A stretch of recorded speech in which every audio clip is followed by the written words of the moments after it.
Hello, everybody across Facebook and YouTube, whether it's 94.5 Country or it's Country 106.9. We appreciate you spending some time with us. I am Britt Z, who you might hear on either one of those stations. And we're here to kind of talk about an event that's coming up here in a couple of days, the Meriden Antique Engine and Threshing Association Show. There's one coming up at this weekend, and it's going to be out in Meriden, and it's going to be a great time. And we have some people from the Meriden Antique Engine and Threshing Association, and they're going to tell us more about this event and let us know what we can expect. So let's go around and introduce ourselves, and then we can dig in on what this event will entail. Whoever wants to go first. Hi, I'm Jolene Bickle.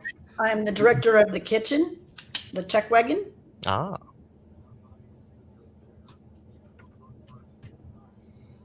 Oh, I see your lips moving, but I don't hear your voice. Sorry, I'm Carol Bowerly. I'm the organization treasurer and co-webmaster. All right. And? Jess Knoll. I'm the president of the association. Awesome. All right, so Jess, we got Jolene and Carol as well.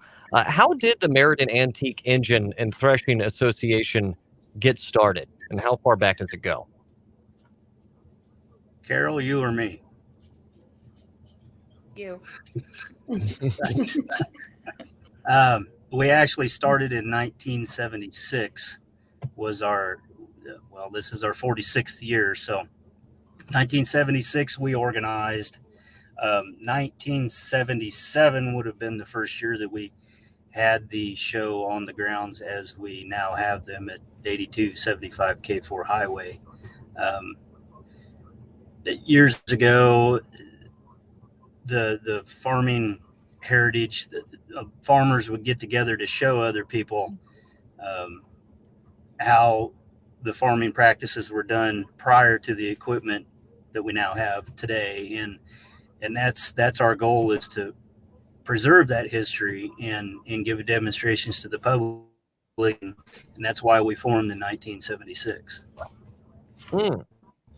So yes, it was to kind of preserve the way that things were done, and you get that feel when you go to these shows that you're steeped in history when you go to these things, and you really feel like you're in that time and place back when these methods and stuff like that used to be happening.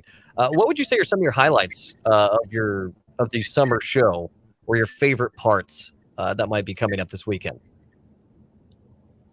Well, the food's always good. No, obviously, the main highlight of the summer show is threshing, which is wheat harvest, and we all live in the state of Kansas, and everybody in the state knows what wheat harvest is in June and July around here, and that's kind of what we focus the show. I mean, that's the main focus for us is the threshing of the grain and putting the crops up. And of course, we play too. We have tractor pulls, and we have plenty of those. We have garden tractor pulls too. 3 days worth of that, and 2 days or one night of antique tractor pulling. So, but like the focus is grain threshing, and we do that at 10 and 2 daily. Awesome. So this is a situation where there's demonstrations going on throughout the show. This isn't just like come around and look at the stuff. Like, you can actually see how this is supposed to work and in action. Some of these machines that maybe have been out of operation in other places, but here they are fully running, and you can see how they work. How much is it? Sorry about that. You're fine. Carol, you got. I was just going to say that the great thing about our grounds is we have a lot of live exhibits. So you can actually go to the flour mill and see the flour mill working. You can go to the blacksmith shop, see the blacksmith working. You can go to church on Sunday. You can see the sawmill running. You can see, and everybody's engines are running. And then we have a daily tractor parade, so you can see a lot of the old tractors actually drive. So the tractor parade's always a huge hit. And that's really such a cool thing is you can see all these pieces of equipment in action. and working right in front of you. I mean, it's not a common sight that you see some of these pieces working, but that's exactly the draw of these threshing shows. The price of admission, how much can we expect? $6 will get you a button at the gate, and that button will get you in and out as much as you want to across the whole weekend. Kids 12 and under are free with a paid admission. Veterans are free at the gate to come and attend. So it's really a economical way to take the family out and have a good time, really.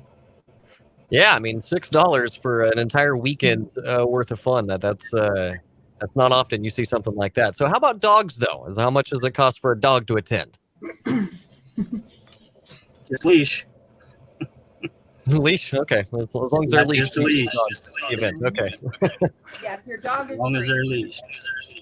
Awesome. So, hey, it's a pet-friendly event. If you want to bring your dog out, you can do that. Hopefully the dog doesn't mind some loud noises here and there because, it is a threshing show. So as well as the tractors and the Waterloo engines that we were seeing on the flyer, what other equipment can we see in action? Well, I do know that we have one of our members that has a Russell steam engine. He plans on having it there, and another member, I believe, has a Woods Brothers engine that they're going to bring in. So both of those steam engines will most likely be on threshing machines or separators in action. And that's something that the public doesn't get to see on a daily basis. I mean, we're talking machines from the early 1900s. If you're not familiar with steam engine, if you're familiar with steam engines, engines. Principle, they have a boiler, they run off of steam power, and the steam runs the belt pulley, and then obviously equipment. So you're taking quite a step back into time when you get to see all that run together. Absolutely, yeah. It's something that you're going to want to check the flyer to see what specific time some of these machines are getting fired up, so that you can watch them. Depending on what you want to see, it's be there at a certain time, and you can experience that. I'm going to go over to Jolene. You said you ran the chuck wagon, correct? Yes, sir. All right. Well, what kind of food can we expect at this event going on this weekend? Okay, we've got a lot of smoking going on. That will be happening right south of the chuck wagon. Jess is one of our dedicated smoking crew. We'll have pulled pork sandwiches. We'll have ribs one day. We'll have brisket and hamburgers and hot dogs and brats. We also do a Southwest chicken wrap for those of who don't want something hot. Then we have your regular sides, like your potato salad, coleslaw, your fruit, things like that, chips. We also have homemade pies. We've got dedicated members that bring homemade pies in, and we have soft serve ice cream to go with that pie. So that's pretty much, we have a thresher's meal as well, once a day. We'll do a thresher's meal. We'll throw out there a menu idea for you and say here. So that's basically what we'll have. We have all kinds of, we will also have a slush puppy, which will be your, what is that? That will be a cider slush. It'll be made out of apple cider. In the September show, we actually do cider that is made there on the grounds. But obviously during the July show, I'm having to purchase, the cider otherwise. But so we'll have that to keep you cool. Tea, lemonade, pop water. Yeah. So awesome. Pretty full menu. Yeah, a lot of options. You want to go to the chuck wagon throughout the day, and pie. I've had pie at the Thresher Show. Always great. Nice. You can have it a la mode as well. Is this a cash only event? Yes. Okay, that is something I want to get that out there. Everybody should have cash in their wallet. I mean, that's a good idea in general. But I got caught off guard last fall when I went. Thank goodness I did have some cash in my wallet, because I tried to hand in my card. Like, oh no, this is yesteryear, and I was like, oh yeah, I guess they didn't have card readers, back when the engines were firing off and stuff. So, yeah, just so everybody knows, make sure you bring some cash. This is a trip into yesteryear, so of course you need that straight up cash if you want to buy any of the stuff on the grounds or go to the chuck wagon and get some good food. There's also live music. I see that's on Friday and Saturday nights. Is that also included with the cost of the button? It is. That is included. Anything that happens on the grounds from 7 in the morning to midnight is included in that $6. Awesome. And I'd like to say that coolers are welcome. We just ask that you don't bring glass. Okay. So cans are cool. And that is Friday and Saturday night. Who is playing, by the way? I don't have the flyer in front of me. Flip that flyer back up on the screen, would you, Britt? Yeah, that'll be great. You know Sierra's what? We'll playing all take a Saturday peek. nights. Terrible. All right, Wisconsin. It's Sierra. Sierra Saturday. Band is on Saturday night, yeah. And then It's Rich Johnson and Friday. after midnight on Friday. So this is a threshing show. Can you explain, I guess, what that is specifically and what people might see during those demonstrations in which you're doing that threshing? So the threshing, so wheat harvest nowadays, we see combines. That's what we're used to seeing, as a combine running in the field. So that in essence is the modern day self-propelled separator or threshing machine. Now, what we have is, well, it's the harder way of putting your wheat up. But what we actually do is go out and we cut the wheat with what would look like a modern day header on a combine. So it's a table and a reel. It cuts it, it bundles it, and it lays it out in the bundles. And so then we have to come back through, pick the bundles up and stack them on the wagon, similar to how you stack hay. And so we've got 7 bundle wagons full of wheat. And so back in the 1900s, they'd have threshing crews, and everybody would have their own job, but they'd have 2 or 3 guys that had a team of horses and a wagon, and their job was to take the team out and fill the wagons and bring the wagons to the separator for the guys to pitch and run through the machine. They were stationary. So instead of now where you run the combine through the field and thresh it, you had to bring the field to the combine back then, so to speak. So a lot harder. More of a labor-intensive process back in the day. And after each of our threshing demonstrations in the afternoon, the Knutson's family will bale the straw. Oh. With the old style baler hooked up to one of their case tractors. And that's always fun to watch too.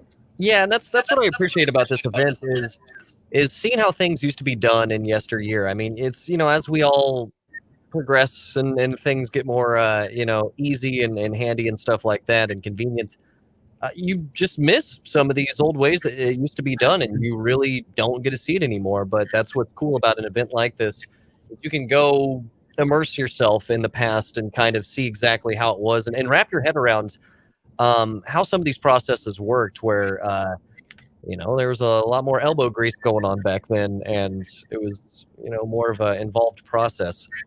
What was the website, by the way, that we could find out more about this? We could see that flyer that we were referring to earlier. Oh, there we go, MeridenThreshers.org.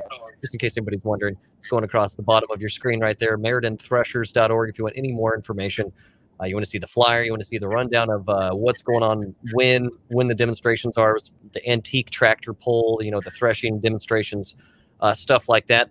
I can say there's going to be vendors on site, I would imagine. When I went in the fall, all sorts of cool yard arts, like metal, putting things together and making like art pieces and stuff like that, like sculptures. And is that what we can expect also this weekend? You can expect just about anything, from tractor parts all the way down to like Watkins and Mary Kay. I mean, there's just a little bit of everything for everybody. And I think last I checked, she had like 30 some vendors. Is that right, Jolene, roughly? I think. I believe so, yes. Yeah. Wow. Yeah, it's there's a lot to take in. There's definitely enough to fill out a whole day. Besides just the demonstrations going on, if you want to just like mosey around and just check stuff out, there's plenty of cool stuff to peek at, and tables and people, selling their wares and all sorts of stuff. There's really no shortage of stuff. If you want to get your steps in, you can do it at this event. That's for sure. You have the living history town of Cottonwood Station on your grounds. What will people see as part of this Cottonwood Station? Well, as you walk up, you'll see the flour mill, and it's 3 stories. It has an actual mill in it, and I haven't heard if they're actually going to be selling flour this year or not. Sometimes they do. And then you'll find the barn, which is where the barn dance is, and then the blacksmith shop. All the towns had the blacksmith was the most important person. He fixed your plowshares, he fixed your harnesses, he shoed your horses. The next is the Cecil Sims garage, which is a replica of Cecil used to have a garage in Meriden, and it's a replica of his garage. The next is the Wheelwright building or livery stable, which is where our barbed wire collection is. Somebody donated that several years ago, and it's on display, and it is very cool. And then the next is the sawmill, and then will be running during the show. And then the sorghum shack, which won't be running till the fall show. And then the general store, which is where the general store has a print shop in it and a little post office, and that's where they bought all their groceries. They bought nails, they bought fabric, they bought yarn, thread, everything they need for their household. The next is the Benedict Meyer log cabin, which somebody was tearing down a house up north of Valley Falls, and they found the log cabin underneath of it. So wow! Yes, it's very cool. It's on the campus. They moved it out, huh? Register. Yeah. So they took it apart like a jigsaw puzzle, numbered all the pieces, and then brought it down. Wow. And rebuilt it on site, yes. And then lastly is the Bloomfield Church, which was an actual church 7 miles north of Meriden, that we moved down to the grounds in 2003 or 4. Yeah, I think. That was quite the feat. And then since they've moved that down, they've restored it. And now we have church services in it during all the shows. And we've had weddings and funerals there as well. So in addition to just kind of setting stuff up to how it used to be back in the day, there's actually a real historical aspect to a lot of this. And that's really cool. I didn't realize, they had disassembled a log cabin and reassembled it. And it's all from around the general area. So in addition to just, trying to replicate it, you really do have historical pieces that were around back in the day. And that's something that, history buffs or people who enjoy that sort of stuff would get a real kick out of that. So and just to clarify, the Sorghum Shack, not running for the summer show, right? Right. Okay. So that is a fall exclusive treat. There's a summer show, there's a fall show. And when the fall show comes rolling around, I'm sure you can go see Merlin at the Sorghum Shack and get yourself a big old jar to dump on your pancakes. I always look forward to that. Daily parades as well. So what's going on with the parades, and when can we expect to see those? So your parades will start generally, I think 1 o'clock is our parade time. So we'll have a parade Friday, Saturday, and Sunday. So obviously we're featuring John Deere tractors and Waterloo engines. That doesn't mean that that's the only thing that you can. Yeah, now you're more than welcome to bring your tractor. And so every day at 1, we have a parade lineup, and we try to get tractors in the front of the parade here. And Merlin does our announcing for the parade, and you run up, and he reads off the card. He tells everybody what year and model of tractor it is, and just gives them a little brief synopsis about what you're on and what it is. So those that may be their first time at a tractor show, they get to kind of learn their tractors as they're watching. And then Saturday after the parade, so back in 2014 when we bought the 35 acres around the back side of us and added it to the 10 that we were already on, we started a tradition where we get all of the feature tractors for that year together, and we take one great big group photo of that bunch of feature tractors for the year. So anybody that comes through the parade, so like this year, anybody that comes through the parade that has a John Deere that would like to be part of the group picture, Kevin Kirkwood, who sneaks around most of the show and takes pictures, him and his wife, Julie. Kevin organizes the group picture and takes it, and then obviously after that's all over with, anybody that would like to purchase one from Kevin can. So that's kind of something different and interesting for everybody to take part of. But the parade is basically to show off what you've brought, because obviously you've brought it to a show to show. So a little bit of fun.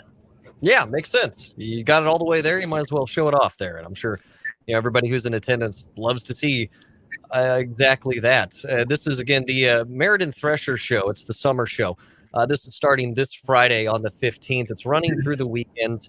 You can find out more at meridenThreshers.org, Oregon. They're on Facebook as well. You can look up Meriden Antique Engine and Threshing Association. Is there anything else that you wanted to touch on that perhaps we didn't get to, or did you think we kind of covered the bases? Two things. One, we have modern, very modern restrooms. They're nice restrooms, so the public shouldn't have so to it's worry not about that. the outhouse in the corn cob or anything like that. Matter of fact, they're so, Wow. and that was the second thing. There are two buildings on the grounds that if you may be in your years, a little older, and the heat starts the general store and the fish are both air conditioned, and you're more than welcome to go to the church because of the pews and whatnot. People go in, there's windows outside, you can see everything going on. You can go in, cool down. Church is handicapped accessible, so is the general store. The bathrooms are accessible. I believe the kitchen, wheelchairs can get up on the slab to eat. Most everything we've tried to make handicap and wheelchair accessible, and there is plenty of parking for that. Awesome. So again, it's this weekend, and it is going to be a little bit warm, so it's good to know that there is still, there's a retreat from the heat, if you will. You can go to the general store, get some air conditioning going on in case you want to take a little bit of break from being out and about, or just hang out in the bathrooms, I guess, if you want to get the air conditioning there. That's up to you, I suppose. But it's this weekend. It is the Meriden Thresher Show. It's the summer show. And if you like this, come on back for the fall show, of course. There's also a lot of fun things to check out. It's just a real neat look into the history of yesteryear, the way things used to be done, the equipment that used to be used, and the processes of how this all happened. So if you enjoy history, you want to see how things used to happen, or maybe you got kids that like big machinery. I know that's a thing. My son is pretty young, but kids love seeing tractors and big machines and stuff like that. This might be a really cool event to come on out and bring your kids. Again, kids 12 and under are free, and it's a $6 button to get you into everything going on this weekend. So I really can't beat it. And that's Friday through Sunday. So whatever day you want to head on out, if you want to head out for all three, that is certainly a possibility. There's more information online at meridenthresher.org. So we appreciate Jolene and Carrie and Jess coming out and telling us about the show. It's coming up pretty soon here. It's going to be Friday before we know it. So if you're looking for something to do this weekend, look no more. Meriden is the place to be this weekend. And we appreciate you tuning in across 94.5 Country and Country 106.9 Facebook or YouTube pages. And we hope to see you out there this weekend at the Summer Meriden Threshing Show. Until then.